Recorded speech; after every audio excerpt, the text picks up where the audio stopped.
gabawee keessa baasuu kalaqaalee tashee qabaniitu golfaan mataa wayii sitti raasuu kalaa bareeda keessa kamiifoo garaa mannee wayii gubateera ahaa jabboota beesha nubaasii bareedan ayyaa fuulateera gubaataa ibibaa kennulaasii lafa gabawee baay'ee baasaa kalaa fuulaan molkoo tokko deedii nagara wayii naadamaasaa kalaa fuula tokko hojjeteesi haa ijaara wayii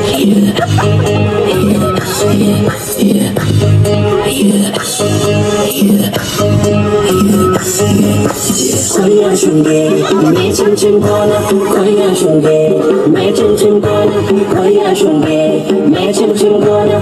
Koya shunge, me chim chim kona. Koya shunge, me chim chim kona.